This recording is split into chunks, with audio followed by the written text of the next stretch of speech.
welcome into the Illinois Final Illini post game on the Coach Steve Show. Illinois moments from losing to Indiana 80-65. That was a tough one to watch. Illinois lost 80-65 to end their winning streak, bringing them to 13-6, 4-4 in conference, bringing Indiana 12-6, 3-4 in the Big Ten.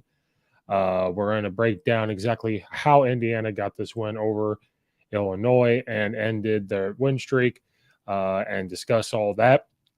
Welcome into the Coach Steve Show. Make sure you hit the like button, subscribe button on the YouTube channel, follow and rate on Apple and iTunes. Helps out the podcast. Follow me at Coach_Steve72 on Twitter and the Coach Steve Show on Twitter as well. And hit the like button and follow it on Facebook, the Coach Steve Show Facebook. So Illinois coming off of a little bit of a win streak, playing Indiana. They were feeling good and hosting Indiana, which is a big-time rivalry game, which Illinois has not done well in rivalry games this year. Losing to Missouri, losing to Northwestern, and now losing to Indiana. Illinois was on a 4-game winning streak, beating Wisconsin, Nebraska, Michigan State, and Minnesota, then hosting Indiana against the Hoosiers. And right at the very beginning of the game, you felt like Illinois was still being themselves. They hopped out. I think it was a 4-0 lead, and just the energy you felt in the State Farm Center / Assembly Hall, and they were feeling good, and it just, you felt like, okay, we're going to have a tight game, but Illinois is feeling good, looking good, feeling good, and Indiana said enough with that type of nonsense, and they just brought it to Illinois. You know, there's not much to break down. There are some things. Indiana just looked like a tougher team. They were playing tougher on defense. They were being very physical. They were cutting to the basket extremely hard, and absolutely nobody could stop Jackson. No one could stop Jackson Davis whatsoever. He ended up with 35 points. No one could stop Jackson Davis. There was no answer for him. Danger did the best that he could. Kofi Cockburn has owned him for a couple years, and they just showed, I think, how good Kofi Cockburn was. Not taking anything away from Danger, because his post moves are extremely otherworldly, the way he can spin, how fast he is, and how well he can get to the rim and spinning from free throw lane, getting there. But that ultimately came down to Indiana was playing much tougher than Illinois, and their ball movement for Indiana was a lot better than Illinois. Illinois still showed flashes of what they've been doing, but Illinois, they went back to not moving the ball as well, and it seemed like there was times where they would panic, which you can't blame them when you're down by 10 at halftime. You were down before that, then you were losing by 20 or losing by 22. And we got into this panic type mode for Illinois, because you go back to what you know. Illinois has been in a couple tight squeezes over this win streak, but they were ultimately up most of those games during the win streak. Then this one, when you're down and you're going up against a team that's being physical with you by pushing you to where you don't want to go, pushing you outside of your comfort zone. When you drive to the lane, somebody's there to hit you, and you are not used to this. And then in the post, again, Jackson Davis, literally nobody had an answer. He was 15 of 19. Now, some of that was luck. Some of the shots he was making are little hook shots. God was shining down on those shots. Not taking anything away from him, but there are times where the ball just rolls in. The ball just rolls in. Indiana had no production from point-wise off their bench, so all their starters had to contribute into this win. Geronimo for them, 13 points, 35 for Jackson Davis, like we said. Kopp had 6 points. Galloway had 11, so all their starters. The only guy, Renanu, 5 points off the bench. That's about it. For Illinois, for their scoring, the only person that really seemed to figure out a way to score was Shannon Carter. He had 26. He was 8 of 18. Harris had 8 points. Danger had 9 points. It's not like he had a lot more with some of the post moves he made, but they came a little bit too late. Coleman Hawkins, 9 points. The only person to score off the bench was Melendez. He had 10 points, and Epps had 3 points. So some of the scoring did not come from the same people that it had always come from. Shannon Carter tried to do everything he could, but ultimately Indiana just played much tougher defense, and Illinois just really had no answer. And what happened was when Illinois got taken out of their rhythm, out of their comfort zone, they went right back to what we were kind of seeing versus Missouri and a little bit versus Northwestern, where they got away from going to that 2-1-2 look to get the ball to the free throw lane, cuts, ball screens. They did it at times, but they started to get away from it. They started to tense up a little bit, started to turn the ball over. They weren't pushing the ball in transition, which again, if you're a team against Illinois and you're making all your shots and you take that transition part away, Illinois doesn't fully struggle if you put them in half court. But if they're not doing well in the half court and they're not doing well in transition, they don't really seem to get in a rhythm, especially when you're being physical. Now, if you're not as physical with them and they do that, that's what happens. But they have been overcoming that in this win streak. But Indiana is also picked pretty high for the Big Ten this year. This was no slouch of a team that was coming to the State Farm Center at all. And ultimately, when you're allowing the post guy to Shannon Carter for them, or Jackson Davis, excuse me. It wasn't like watching Kofi Cockburn, but when Kofi would do that to teams, this is exactly how Illinois would be to teams last year.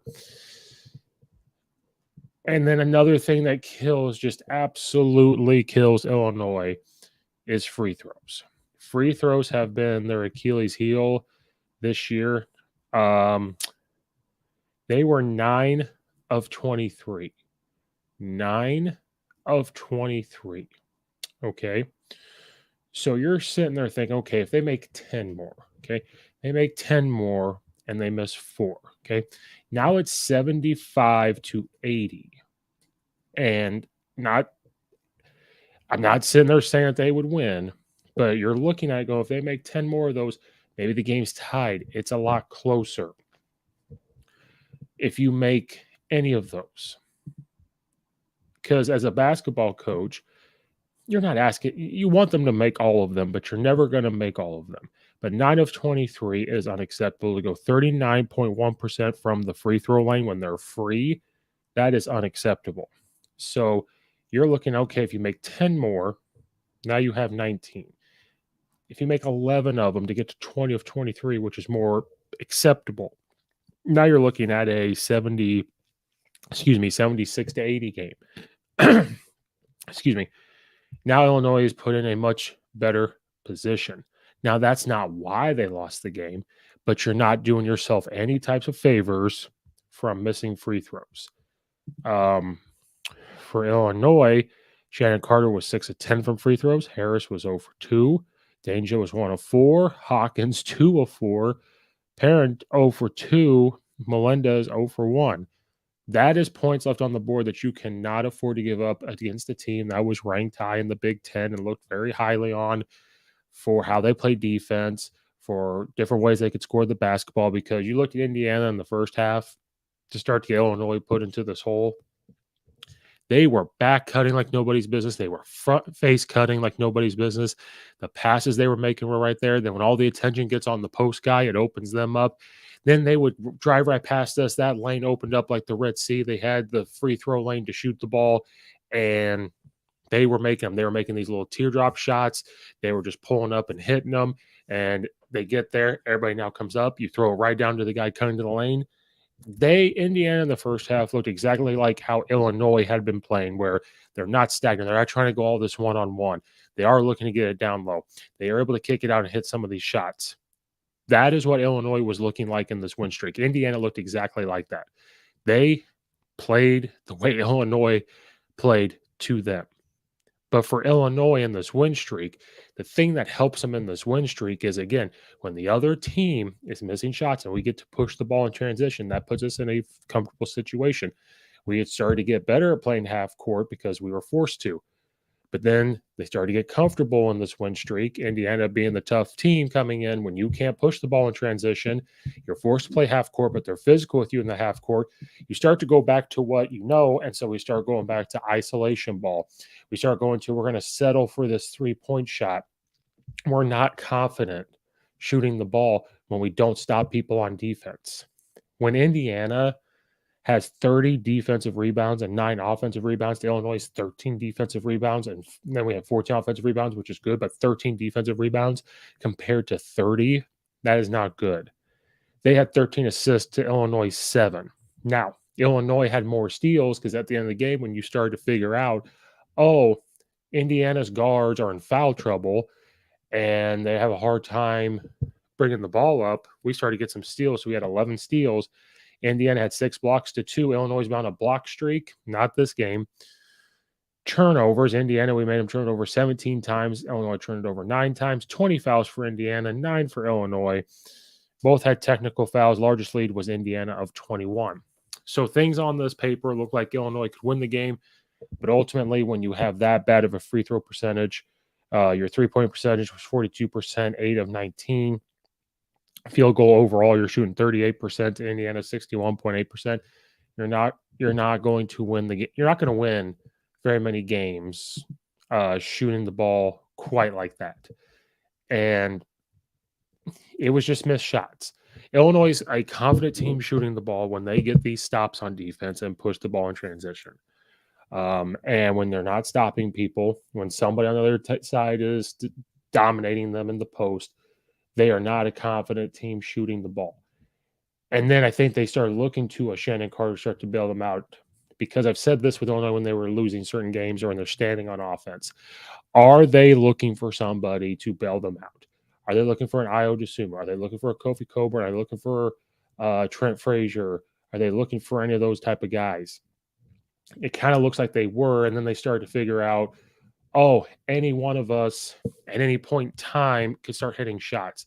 Any one of us that starts playing really good defense can get us down there and be confident. And then when you don't have Mayer scoring, you need him to score some points. They were so physical with him, taking him out of the game. He was 0 of 4 from field goal, 0 of 1 from 3. He only had 1 offensive rebound, 1 defensive rebound, 1 assist, turned the ball over 1 time. He was a not factor in this game either. So when you have guys that have normally been doing something and they're not showing up, it's hard to win. People talked about adjustments. You see all over social media about Brad Underwood getting and making some adjustments. Some adjustments you saw just weren't working. You saw how Illinois it's hard to make adjustments because people are like, well, why aren't they doing this? Why aren't they doing that? I guarantee you they were rotating on defense, or he was telling them, hey, when something happens, we've got to rotate. You saw when they didn't rotate, guys were open, cutting to the ball or cutting to the basket to get the ball. An adjustment would be to tell your players to do it. And if they don't do it, you figure out how to get them to do it. If not, bring another guy in. They did try to double team. They passed out of it, or he was hitting shots. And I'm talking about Jackson Davis. So there were adjustments that were being made. Then they started a full court press because they felt like they had to, because they were down, and they started to realize, oh, this works. But it is extremely hard to full court press the entire game, especially in college basketball when you're going against the same type of athletes. And so the concerns, here's what's going to happen. People are going to all of a sudden lose their minds because now Illinois is sitting at 13-6, 4-4 in the Big Ten.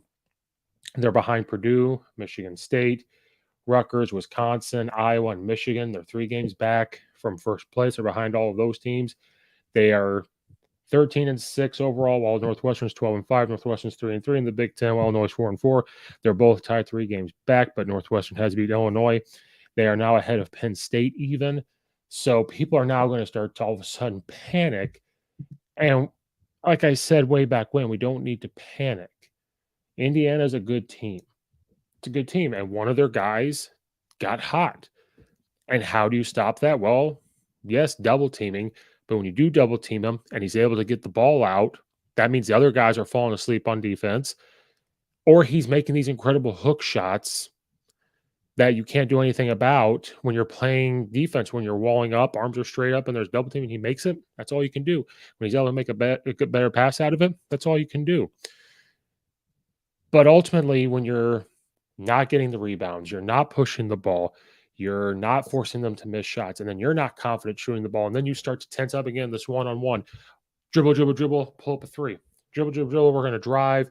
And then I feel like we also give up a lot of open shots. We like to Everyone, even I did. We're talking about that extra pass, extra pass, extra pass. Sometimes there's too much. Sometimes you're open, you pump fake, drive around, pass, pass, pass. And it's like when you pump fake and drove, you're wide open for that shot.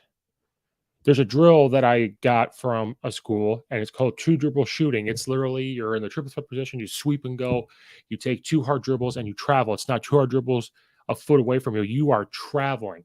You are getting away from the defender. And you watch Illinois, they'll pump fake, they get around, and sometimes they just don't shoot the wide open shot because we want to settle for threes. When we're down, we feel like they tense up and they need to do that. And then if you want to talk about leadership, I think Shannon Carter was showing some leadership, but you need everybody. And then it seemed like a lot of players are getting frustrated because it's this rivalry. It's Indiana. They don't like each other.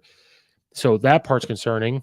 And again, we keep talking about how it's not going to get any easier because now you've got to play Ohio State next.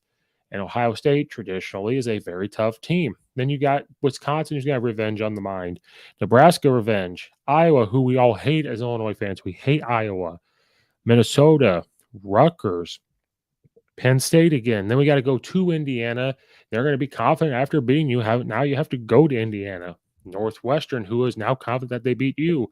Ohio State, Michigan, who we all hate as Illinois fans, and then probably the best team in the Big Ten, Purdue. So ultimately, there's no reason to panic. Illinois just looked very not lazy. They were a step behind everything on defense.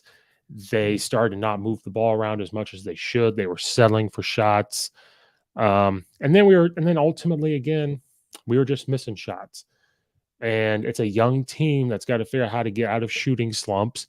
And so some of those things we cannot control. They cannot control. They just have to shoot the ball confidently. And it starts on defense. When you're physical on defense, stopping people, it turns on offense. Energy, effort, and rebounding help win basketball games. Rebounding to make sure the other team doesn't get the ball. Energy and effort on everything will work and fix things on offense.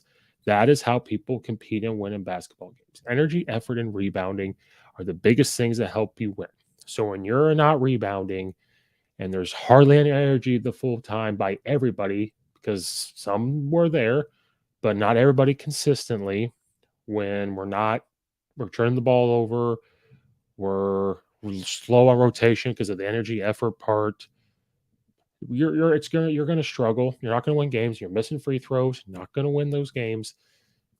And this is what's going to happen. This is the Big Ten. There is no reason for us to sit here and panic. There's still plenty of time to win some Big Ten games. And if the regular season Big Ten's out the window, we can still figure out how to win some games, get into the Big Ten tournament, see if we can't make some noise there, and then also look to get into the NCAA tournament, see if we can't do something. It's a very young team. Coach Underwood has to change his coaching style all the time. And so that's where he's a little probably frustrated, but likes at the same time, keeps him fresh. He's got to figure out how to get these guys to play. But talking about Coach Underwood's adjustments offensively, it looked like he was trying, see if he can't get a set play. But ultimately, when guys just want to stand and they make that decision as players to stand, it's hard as a coach to say, well, you are now making that conscious decision to not move. You're making this conscious decision to chuck this shot up. I'm going to tell them what it's wrong, but they're making that decision to do it. You're telling them how to rotate on defense. You're having them double team, and sometimes it just doesn't work. So what do? Do you go to a zone? Maybe, but if you don't practice it, you're not going to hop into it. Well, it's a college team. Maybe they should practice it. No, not really. If your philosophy is we're going to play man-to-man defense, we might switch, but we're not really going to do a zone. Maybe we hop into one, but maybe it's more of a full court trap zone. That's what you do. So, and people think there's these huge adjustments. Now, football is hard. Basketball adjustments, you can change who to guard who. You could say maybe only you switch. Maybe you box and one somebody on offense. Maybe you could add ball. Like there's really not huge adjustments. So adjustment wise, you have to do what you practice too. It's hard to go in there and say, do this when you haven't practiced it, even though they're in college. It's hard to do so with a young team, even an experienced team. It's hard to do so. Not much adjustments Coach Underwood possibly could have made in my eyes. It's just a lot of, hey, there was no energy, effort, and we didn't rebound. So that's what ended up being Illinois' Achilles heel. But Illinois lost 80-65. Now they have to turn their focus to Ohio State coming up on January 24th. And then they got to turn their focus to Wisconsin. That's just tough schedule they got to play. Illinois is going to be just fine. They just can't rely on one guy scoring. They need other guys to contribute, but it starts on defense. That's what Coach Underwood's going to say. Starts on defense. Get into a full court, fast break, and that's where Illinois lives, and that's where they succeed. They will be, just fine. Not too worried about it, but it was a tough one to watch. This is going to happen in the Big Ten, so no need to worry. Illinois fans, it's going to be okay. So I will end this post game for the Illinois versus Indiana men's basketball. Like and subscribe YouTube channel. Follow Ray on Apple and iTunes. Follow at Coach_Steve72 on Twitter. All that good stuff. Thank you guys again for watching and or listening. Check out all the other episodes, all the affiliates. Leave a comment in the comment section, and we will see you guys next time.